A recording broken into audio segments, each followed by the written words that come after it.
અત્યારે સંચાલિત ઈ-લર્નિંગ પ્રોગ્રામમાં હું જગીશ કપૂરિયા ફરી એક વખત આપનું હાર્દિક સ્વાગત કરું છું. તો આપણે વાત કરનારા ચેપ્ટર નંબર 6 પેશીઓ વિશે કે જેમાં આપણે આગળના લેક્ચરની અંદર મૃદુતક અને સ્થૂલકોણક પેશી ભણ્યા. જેમાં મૃદુતક પેશીના આપણે બે પ્રકારો પણ જોયા હતા, હરિતકણોતક અને વાયુતક. ત્યારે સ્થૂલકોણક પેશીના કોઈ પણ પ્રકારો નથી, માત્ર આપણે સ્થૂલકોણક પેશી વિશે વાત કરી હતી, બરાબર? કે જેમાં મૃદુતક પેશી જે છે એનું મુખ્ય કાર્ય શું હતું? આધારોત્તક એટલે કે આધાર આપવાનું કાર્ય કરે છે. અને તમારી જે સ્થૂલકોણક પેશી છે, સ્થૂલકોણક પેશી શેનું કાર્ય કરે છે? તો કે વનસ્પતિને નમ્યતા આપવાનું અને યાંત્રિક આધાર પૂરો પાડવાનું કામ કોણ? સ્થૂલકોણક પેશી કરે છે. ત્યારબાદ આગળ આજે આપણે જે પેશીની વાત કરવાની છે તે છે દ્રઢોદક પેશી.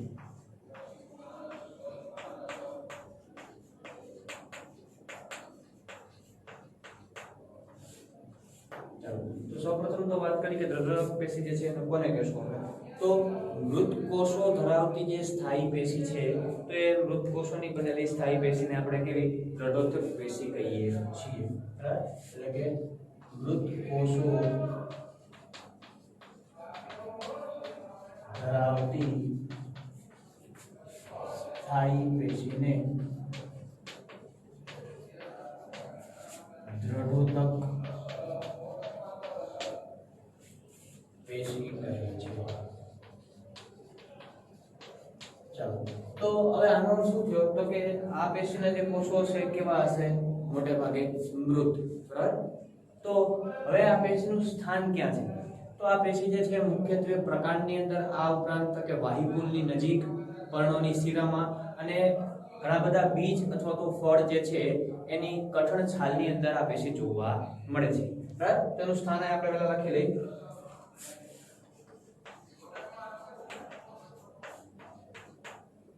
ક્યાં જોવા મળશે? તો કે પ્રકાંડમાં, આ ઉપરાંત તો કે વાહિપુલની નજીક,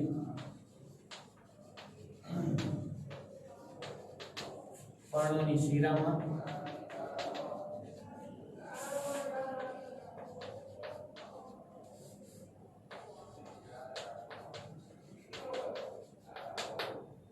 અને બીજ અથવા ફળની કઠણ છાલમાં.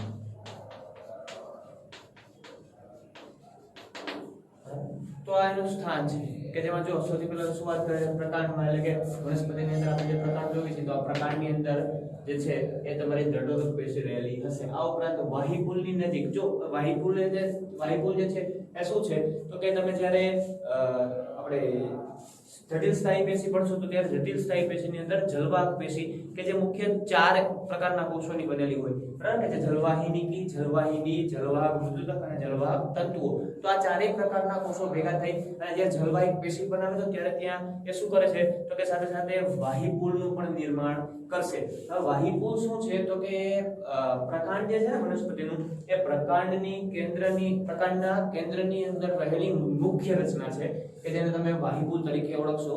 અને જે જલવાહક પેશીમાં પણ શું કરશે? તો કે પાણી અને ખનિજ ક્ષારોનું વહન કરવામાં પણ એ મહત્વનો ભાગ ભજવશે. તો આ જે છે એ તમારી મૃદુતક પેશી વાહિપુલની નજીક પણ આવેલી હોય છે. ત્યારબાદ તો કે પર્ણોની શિરાઓની અંદર આ પેશી જોવા મળે છે, બીજની અંદર પણ જોવા મળે અને ફળની કઠણ છાલમાં પણ જોવા મળે. જો તમે કે ઘણા બધા બીજ એવા જોયા હશે કે જે બીજની ફરતે કઠણ આવરણ હશે. તો આ જે કઠણ આવરણ છે, બરાબર, અથવા તો કઠણ છાલ કહીએ આપણે એને, તો એ શેની બનેલી હોય? તો કે મૃદુતક પેશીની બનેલી હોય છે. અને ઘણા બધા ફળો જે છે તે ફળોની છાલમાં પણ કઈ આ મૃદુતક પેશી રહેલી હોય છે.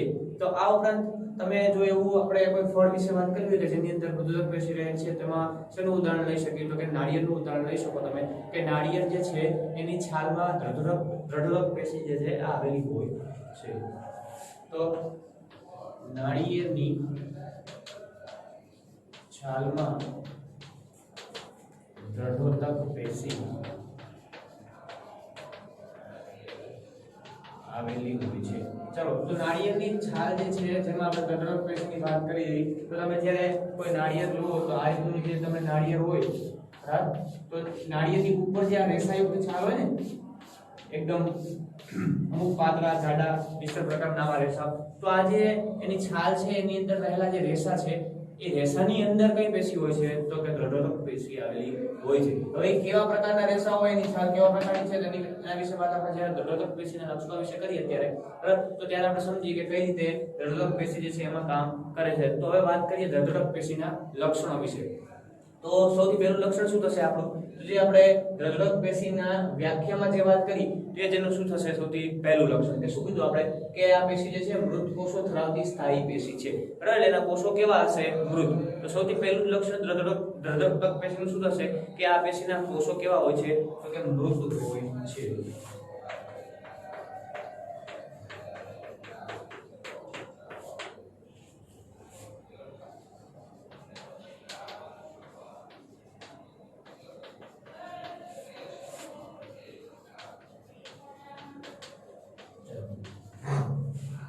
ત્યારબાદ વાત કરી સૌથી પહેલું કીધું કે પેશીના કોષો કેવા છે મૃત.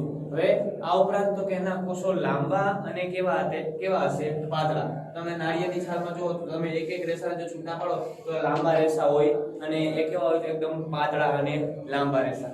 તો આ પેશીના કોષો કેવા હશે તો કે પેશીના કોષો લાંબા અને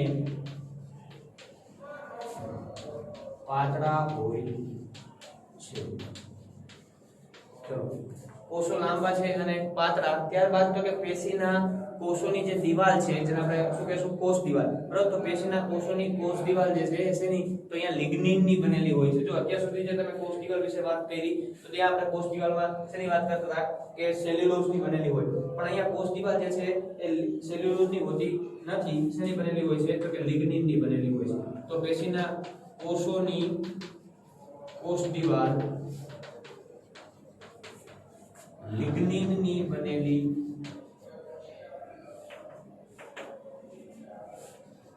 હોય છે. ચલો તો હવે અહીંયા જો લિગ્નિન શું છે એ સમજો આપણે. તો લિગ્નિન આપણે જ્યારે કોષ દીવાલ ભણાવીએ તો એવું ભણાતા કોષ દીવાલ સેલ્યુલોઝની બનેલી હોય બરાબર સામાન્ય રીતે. હવે આ કોષ દીવાલમાં સેલ્યુલોઝની કેમ બનેલી હોય તો કારણ કે આ સેલ્યુલોઝ કેવું છે જટિલ દ્રવ્ય છે કે જેને શું કરશે મજબૂતાઈ પૂરી પાડશે. તો જેમ સેલ્યુલોઝ છે એ જ પ્રમાણે લિગ્નિન પણ છે કે જેને આપણે સિમેન્ટ દ્રવ્ય તરીકે પણ ઓળખીએ છીએ બરાબર. એના તરીકે કે સિમેન્ટ દ્રવ્ય બરાબર. તો એ શું કરશે તો કે મજબૂતાઈ આપવાનું કામ કરશે. સિમેન્ટ દ્રવ્ય એટલે શું તો કે તમે જ્યારે તમે ઘરે બાંધકામ થતું હોય તો તમે સિમેન્ટ જોઈ હશે તો એ શું કરવામાં આવે તો કે સિમેન્ટ જે છે એ પાણી સાથે ભળે તો શું થઈ જાય એકદમ ગઠ્ઠો બની જાય ને. તો એ સિમેન્ટ શું કરે મજબૂતાઈ પૂરી પાડે. તો એ જ રીતે લિગ્નિન જે છે એ પણ શું છે તો કે એક સિમેન્ટ દ્રવ્ય છે કે જે વનસ્પતિને શું કરશે તો કે મજબૂતાઈ પૂરી પાડશે બરાબર. તો લિગ્નિન એ એક સિમેન્ટ દ્રવ્ય છે કે જે વનસ્પતિને મજબૂતાઈ પૂરી પાડે છે. તો આ પેશીના કોષોની કોષ દીવાલ જે છે કેવી હશે જો લિગ્નિનની બનેલી છે તો સ્વાભાવિકપણે કેવી છે કોષ દીવાલ જાડી હશે. અને કોષ દીવાલ જાડી હશે તો ત્યાં આંતરકોષીય અવકાશ કેવો હશે બિલકુલ ઓછો અથવા તો આંતરકોષીય અવકાશ હશે નહીં બરાબર. તો કોષોની કોષ દીવાલ કેવી છે કોષ દીવાલ જાડી હોય છે જેથી કોષોમાં આંતરકોષીય અવકાશ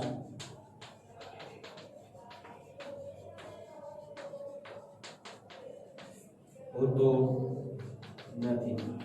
જો આંતરકોષીય અવકાશ નહીં હોય તો એનો અર્થ શું થયો જેમ આપણે ઘન પ્રવાહી અને વાયુ દ્રવ્યની અંદર જ્યારે આપણે વાત કરતા તો ઘનની અંદર જે છે ત્યાં એના કણો વચ્ચે અવકાશ કેવો તો કે નહિવત હોય છે. જો કણો વચ્ચે અવકાશ નહિવત હોય તો એનું આકર્ષણ બળ પણ વધશે ને. તો અહીંયા એ જ વસ્તુ છે કે કોષોની કોષ દીવાલ કેવી છે એકદમ જાડી અને કોષોની વચ્ચે આંતરકોષીય અવકાશ નથી એટલે ખાલી જગ્યા જોવા મળશે નહીં. જો કોષોની વચ્ચે ખાલી જગ્યા જોવા નહીં મળે તો કોષો એકબીજા સાથે એકદમ મજબૂતાઈથી જકડાયેલા રહેશે અને એ શું કરશે તો કે વનસ્પતિને પણ શું કરશે તો કે મજબૂતાઈ પૂરી પાડશે બરાબર અને એનું રક્ષણ કરશે. અને એટલા માટે જ આપણે અહીંયા શું કહીએ છીએ તો કે આંતરકોષીય અવકાશ ઓછો છે કેમ કે કોષ દીવાલ છે લિગ્નિનની બનેલી છે જે એક સિમેન્ટ દ્રવ્ય છે અને કોષ દીવાલને કેવી બનાવે છે જાડી બનાવે છે બરાબર. અને આનું કાર્ય જો આપણે કહીએ તો એનું કાર્ય શું થશે દ્રઢોદક પેશીનું. તો દ્રઢોદક પેશીનું કાર્ય થશે કે તે વનસ્પતિને સખ્તાઈ કે મજબૂતાઈ પૂરી પાડે છે અથવા તો દ્રઢ બનાવે છે. શું કરશે તો કે વનસ્પતિને સખ્તાઈ પૂરી પાડશે અથવા તો એને મજબૂતાઈ પૂરી પાડે છે અને વનસ્પતિને સાથે સાથે શું બનાવે દ્રઢ બનાવે છે. તો આ વાત થઈ ગઈ તમારી દ્રઢ પેશીની. જો દ્રઢ પેશી દ્રઢોદક પેશીની. દ્રઢોદક પેશી જે છે એ આપણી હજી પણ એક સરળ સ્થાયી પેશીનો જ પ્રકાર હતો. આપણે જ્યારે સ્થાયી પેશી વિશે વાત કરી તો ત્યારે એના બે પ્રકાર જોયા હતા, સરળ સ્થાયી અને જટિલ સ્થાયી. બરાબર, જેમાં સરળ સ્થાયીના ત્રણ પ્રકારો હતા, મૃદુતક, સ્થૂલકોણક અને દ્રઢોદક. જેમાં મૃદુતક અને સ્થૂલકોણક તમે ગયા પ્લેટની અંદર ભણી ગયા. જેમાં માત્ર સરળ સ્થાયીનો છેલ્લો પ્રકાર દ્રઢોદક પેશી બાકી હતી, જેના વિશે આજે આપણે વાત કરી. શું કીધું એમાં? સૌથી પહેલા તો મૃત કોષો ધરાવતી જે સ્થાયી પેશી છે એને જ આપણે દ્રઢોદક પેશી કહીએ છીએ. આ દ્રઢોદક પેશીનું સ્થાન ક્યાં છે? તો કે પ્રકાંડમાં, વાહિપુલની નજીક, પર્ણોની શિરાઓમાં, બીજમાં અથવા તો ફળની કઠણ છાલની અંદર આ પેશી રહેલી હોય છે. હવે સ્થાન એનું થઈ ગયું. ત્યારબાદ એના લક્ષણો. તો પેશીના લક્ષણોની અંદર સૌથી પહેલી જ આપણે વાત શું કરી તો કે જે આપણને વ્યાખ્યામાં જ કીધું કે આ પેશીના કોષો કેવા છે? મૃત. આ ઉપરાંત તો કે કોષ કેવા? લાંબા અને પાતળા, જે તમે નાળિયેરના ઉદાહરણથી સમજી શકો. બરાબર, અહીંયા લખ્યું ને આપણે નાળિયેરની છાલ. હા, નાળિયેરની છાલમાં દ્રઢોદક પેશીના કોષો આવેલા હોય છે. બરાબર, તો જેમ નાળિયેરની અંદર તમે જુઓ છો એની જે છાલ જે છે એની અંદર પાતળા અને લાંબા રેશા હોય છે. તો એ શું છે? તેના કોષો પણ કેવા હોય તો કે પાતળા અને લાંબા. ત્યારબાદ તો કે કોષોની કોષ દિવાલ કેવી છે? તો કે લિગ્નિનની બનેલી છે. હવે સેલ્યુલોઝ તમે ભણી ગયા, સેલ્યુલોઝની પણ કોષ દિવાલ હશે, પણ સામાન્ય રીતે જ્યારે તમને સેલ્યુલોઝની કોષ દિવાલ જોવા મળશે તો સેલ્યુલોઝની બનેલી કોષ દિવાલ કેવી હશે? પાતળી. બરાબર, જ્યારે લિગ્નિનની બનેલી કોષ દિવાલ કેવી હોય છે? જાડી. તો કોષ દિવાલ જે છે એની લિગ્નિનની બનેલી છે. લિગ્નિન એ શું છે તો કે એક સિમેન્ટ દ્રવ્ય છે કે જે શું કરશે તો કે મજબૂતાઈ પૂરી પાડે. આ ઉપરાંત તો કે કોષોની કોષ દિવાલ જે છે લિગ્નિનની બનેલી હોવાને કારણે કેવી હશે? જાડી, અને જેથી કરીને કોષોમાં આંતરકોષીય અવકાશ જોવા મળતો નથી. તો આંતરકોષીય અવકાશ હોતો નથી. આંતરકોષીય અવકાશ નહીં હોય તો કોષો જે છે એકબીજાથી નજીક ગોઠવાયેલા હશે, અને કોષો નજીક ગોઠવાયેલા હોવાને કારણે શું થશે તો કે કોષોની નજીક ગોઠવણી જે છે એ વનસ્પતિને મજબૂતાઈ પૂરી પાડશે. એટલા માટે આના કાર્યમાં આપણે શું કહે છે તો કે વનસ્પતિને તે સખ્તાઈ કે મજબૂતાઈ પૂરી પાડવાનું કામ કરે છે. તો તે વનસ્પતિને શું કરે તો કે દ્રઢ બનાવે છે. તો આની સાથે તમારી સરળ સ્થાયી પેશીના ત્રણેય પ્રકારો અહીંયા પૂર્ણ થાય છે. બરાબર, આગળ વાત કરીએ હવે આપણી જટિલ સ્થાયી પેશી.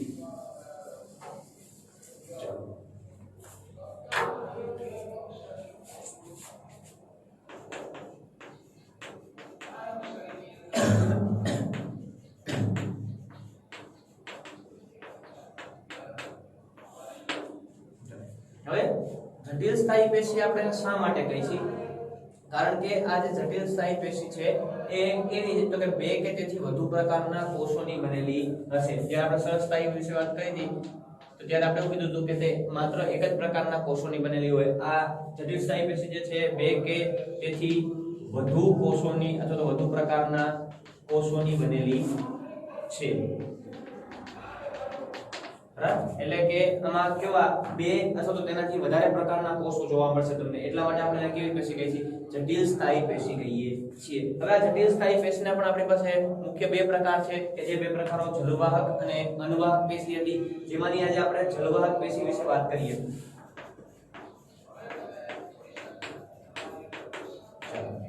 તો સૌથી પહેલા વાત કરીએ જલવાહક પેશીનું કાર્ય શું છે તો એ શું કરશે? તો જલવાહક પેશી જે છે એ પાણી અને ખનિજ ક્ષારોનું વહન કરવાનું કામ કરે છે. બરાબર, તો હવે આ પાણી અને ખનિજ ક્ષારનું વહન વનસ્પતિમાં કરાવે છે, જેથી કરીને આ જલવાહક પેશીને સંવહન પેશી તરીકે પણ ઓળખવામાં આવે છે. બરાબર, તો આ પેશીનું બીજું અન્ય કયા નામ છે તો કે સંવહન પેશી. આપણે આ પેશીને સંવહન પેશી તરીકે પણ ઓળખી શકીએ છીએ. હવે જો આ પેશીની અંદર આપણે શું કીધું હતું કે બે કે તેથી વધુ પ્રકારના કોષો હોય. જટિલ સ્થાયી પેશીમાં તો સ્વાભાવિકપણે જલવાહક પેશીમાં પણ એક જ પ્રકારના કોષો નહીં હોય. બરાબર, તેમાં પણ બે કે તેથી વધુ પ્રકારના કોષો જોવા મળશે. બરાબર, તો હવે આ આપણે જે વાત કરી કે પાણી અને ખનિજ ક્ષારોનું વહન કરે, આ ઉપરાંત જલવાહક પેશીમાં બીજું શું જોવા મળશે તો કે જલવાહક પેશી જે છે એ મજબૂતાઈ અને આધારોત્તક કાર્ય સાથે પણ સંકળાયેલી, એ તો જલવાહક તંતુમાં આવશે, પણ આની કોષ દિવાલની વાત કરીએ આપણે તો જટિલ સ્નાયુ પેશીની અંદર જલવાહક પેશીની કોષ દિવાલ કેવી હશે તો કે જાડી અને એના કોષો કેવા હશે મૃત. કોષ દિવાલ કેવી હશે એની જાડી. હવે આ જે જલવાહક પેશી છે એ તમારી 4 પ્રકારના કોષોની બનેલી છે, તો એ 4 પ્રકારના કોષો કયા છે તો એ મુખ્ય 4 પ્રકારના કોષો જેના વિશે આપણે વાત કરશું. તો 4 પ્રકારના કોષો કયા છે તો સૌથી પહેલો તો જે છે એ છે જલવાહી નિકી, ત્યારબાદ બીજો જલવાહિની, ત્યારબાદ જલવાહક મૃદુતક અને જલવાહક તત્વો. તો જો આ 4 અલગ અલગ પ્રકારના કોષો છે, જે 4 પ્રકારના કોષો ભેગા થઈ અને શું કરે છે તો કે જલવાહક પેશીનું નિર્માણ કરે છે. જે 4 કોષો કયા કયા તો કે જલવાહી નિકી, જલવાહિની, જલવાહક મૃદુતક અને જલવાહક તત્વો. તો જેમ જલવાહક પેશી જે છે એ 4 પ્રકારના કોષોની બનેલી છે, એ જ પ્રમાણે તમારી અનુવાહક પેશી જે છે એ પણ 4 પ્રકારના કોષોની જ બનેલી છે. અને એ 4 પ્રકારના કોષો એમાં કયા આવશે તો કે એમાં ચાલની નલિકા, સાથી કોષો, અનુવાહક તંતુ અને અનુવાહક મૃદુતક. તો આ 4 પ્રકારના કોષો તમારી જે અનુવાહક પેશી જે છે એની અંદર રહેલા હોય છે, બરાબર, કે જે 4 પ્રકારના કોષોની એ બનેલી હોય છે. હવે આપણે વાત કરીએ જલવાહક પેશીની અંદર આ 4 પ્રકારના કોષો જે આપણે કીધા એ 4 પ્રકારના કોષો જે છે એ કઈ રીતે કાર્ય કરે છે. તો સૌથી પહેલા તો જલવાહી નિકી, તો એનો આકાર કેવો હોય તો જલવાહી નિકી જે છે એ જાલી આકાર રચના ધરાવે છે. તો આની રચના કેવી હશે તો કે જાલિકાકાર.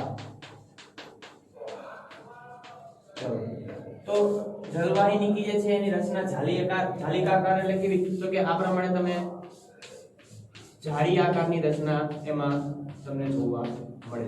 હવે જો આ જે જલવાહી નિકી જે છે એના કોષો જે છે એ શરૂઆતમાં કેવા હશે તો કે એના કોષોમાં શરૂઆતમાં જલવાહી નિકીના કોષો જીવંત હશે. ત્યારબાદ તો કે સમય જતા આ જે પેશી પરિપક્વ બનશે એમ ધીમે ધીમે એમાંથી કોષરસ સુકાતો જશે અને પેશીના કોષો કેવા બનશે મૃત અને આવી જાળી આકારની રચના એ ધરાવશે. અને એ જાળીમાંથી શું થશે તો કે એ જે જાળી આકાર રચના છે જેમાંથી પાણીનું વહન જે છે એ વનસ્પતિની અંદર શક્ય બનશે, એટલે કે પાણીનું વહન કરવામાં એ મદદરૂપ થશે. તો જલવાહી નિકી શું કરાવશે તો કે પાણીનું વહન વનસ્પતિમાં કરે છે, બરાબર. ત્યારબાદ તો કે જલવાહી નિકી એના વિશે વાત કરી તો જલવાહી નિકી જે છે એ કેવી રચના ધરાવે તો જલવાહી નિકી એ નળી આકાર રચના ધરાવે છે, બરાબર. આની રચના કેવી છે તો કે નલિકાકાર. ચલો, તો નલિકાકાર રચના છે એટલે કે આ રીતે નળી આકારની રચના એમાં જોવા મળે. હવે આની જે નલિકાકાર રચના છે તો આ જે પ્રકારની રચના ધરાવે છે એ કેવી છે તો કે જલવાહી નિકી જે છે ને એની કરતા વધુ પહોળી છે, બરાબર. તો જલવાહિની જે છે એ જલવાહી નિકી કરતા વધુ પહોળી રચના છે, બરાબર. તો જલવાહી નિકી કરતા વધુ પહોળી રચના છે શું કરશે તો કે પાણી અને ખનિજ ક્ષારોનું ઉર્ધ્વ દિશા તરફ વહન કરાવવાનું કાર્ય કરશે, બરાબર. એટલે કે પાણી અને ખનિજ ક્ષારોને ઉર્ધ્વ દિશામાં વહન કરાવે છે, બરાબર. જો આ ઉપરાંત એક બીજી વસ્તુ સમજો કે જલવાહક પેશી જે છે એ મોટે ભાગે ખનિજ ક્ષારો અને પાણીનું ઉર્ધ્વ દિશામાં વહન જ કરાવશે, બરાબર. અથવા તમે એવું કહી શકો કે એક જ તરફ વહન કરાવશે. જલવાહક પેશી જે છે એ વનસ્પતિની અંદર બંને તરફ વહન કરાવી શકતી નથી, બરાબર. વનસ્પતિમાં બંને તરફ વહન કરાવવાનું કામ કોણ કરશે અનુવાહક પેશી, કે જેમાં વનસ્પતિની બંને તરફ વિવિધ પદાર્થોનું વહન થશે. ત્યારબાદ વાત કરીએ જલવાહક મૃદુતક. તો જલવાહક મૃદુતક જે છે એ એકમાત્ર જીવંત ઘટક છે કોનો તો કે જલવાહક પેશીનો. જો આની કોષ દિવાલ જાડી અને આના કોષો કેવા હશે મૃત કોષો છે, બરાબર. તો શા માટે મૃત કોષો અહીંયા આપણે કીધા કારણ કે જલવાહક મૃદુતક એકમાત્ર એનો ઘટક છે કે જેના કોષો કેવા છે જીવંત છે, બરાબર. તો જલવાહક એકમાત્ર કોષ કેવા જીવંત, બરાબર. તો જલવાહક મૃદુતકના એકમાત્ર જીવંત ઘટક છે કે જે જલવાહક પેશીની અંદર આવેલા હોય, એટલે આ સિવાયના બધા જ કોષો કેવા છે એના મૃત. જલવાહિનીકી મૃત છે, જલવાહિની મૃત છે, જલવાહક તંતુઓ પણ મૃત છે. જો જલવાહિનીકી વિશે જ્યારે આપણે વાત કરી ત્યારે મેં શું કીધું કે શરૂઆતમાં જાલિયાકાર રચના ધરાવે, આ ઉપરાંત એની અંદર શરૂઆતની અંદર કોષો જે છે કેવા હોય તો કે એકદમ સાંકડા, અને કોષરસ જે છે જેમ જેમ એ પરિપક્વ બનતી જાય એમ એમ એનો કોષરસ સુકાતો જાય, અને કોષરસ સુકાને મૃત રચના બને અથવા તેના કોષો મરી જાય, એટલે કે કોષો મૃત બને છે અને આવી જાળીયાકાર રચના એ બનાવે કે જેમાંથી શું થશે પાણીનું વહન થાય. તો આમાં પહેલા કોષો જીવંત હતા, ત્યારબાદ કેવા થઈ જાય છે મૃત.